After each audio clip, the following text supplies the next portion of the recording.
monter quand même en dehors. Il va essayer de partir une longueur derrière les autres. Voilà, il va prendre son temps, mais il va aller en dehors. Allez, cette fois c'est parti pour le prix des élites, premier groupe 1 de cette réunion avec non partant le 13 Udayama. Et à l'extérieur, c'est le numéro 3 Antara Buissonnet qui s'est montré la plus rapide. Que se passe-t-il au second échelon? Eh bien c'est le 8 Ultissimo qui s'est montré le plus prompt. On est bien parti également avec le numéro 12 Valdis de Mars. On est parti lentement avec le 9 Vic Duboinan et le favori d'épreuve le 16 Ulysse après un départ tout à fait correct. On dévale la descente avec toujours les numéros 5 Almira Maroncourt qui a l'avantage, avec également Anastasia Fella qui effectue ses débuts dans la spécialité, qui est déjà bien placée. Puis à l'extérieur, Antara Buissonnet qui revient maintenant en tête de l'épreuve. Anne de Neuillac est quatrième à la corde. Alexia du Chorizet est pour l'instant en cinquième position avec Azana Trembladez un peu plus loin, alors que pour l'instant les 50 mètres sont encore un petit peu à distance. Il tente de revenir, Ultissimo en fait partie. Le favori d'épreuve Ulysse attend pour l'instant en 11e position alors qu'on aborde la partie montante. On était sur le pied de 1,11,6 dans la descente avec Anastasia Fella qui vient maintenant mettre la pression au 3.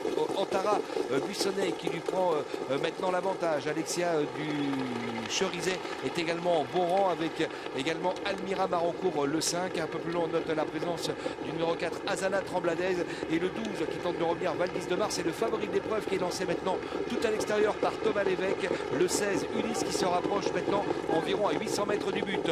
On accélère encore 1,11,5 pour la réduction kilométrique. Anastasia Fella qui a l'avantage devant Antara Buissonnet, rejointe par le 6 Alexia du Cherizet. Ulysse qui continue sa progression, mais pour l'instant il est encore en 7-8e position. Il est vrai que devant on n'amuse pas le terrain. Bientôt l'intersection des pistes. Anastasia Fella qui a l'avantage devant Alexia du Cherizet. Antara Buissonnet qui rentre dans le rang au contraire du numéro 4 Azana Trembladez qui refait beaucoup de terrain. On revient également avec Ultissimo et puis Ulysse qui revient maintenant en 6-7e position alors qu'on a passé le poteau des 500 derniers mètres. Le numéro 7 qui a l'avantage, c'est Anastasia Fella. Ultissimo vient en deuxième position devant le 4 Azana Trembladez, le 3 Antara Buissonnet qui plafonne quelque peu et puis Ulysse qui tente de refaire du terrain mais encore à distance avec Anastasia Fella qui va tenter de résister à Ultissimo qui revient.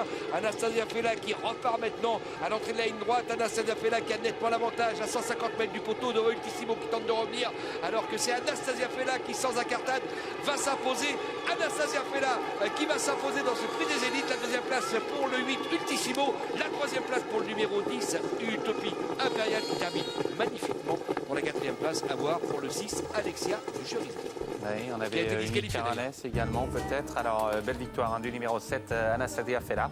Bravo à ce tandem Fabrice Soulois et Franck Nivard.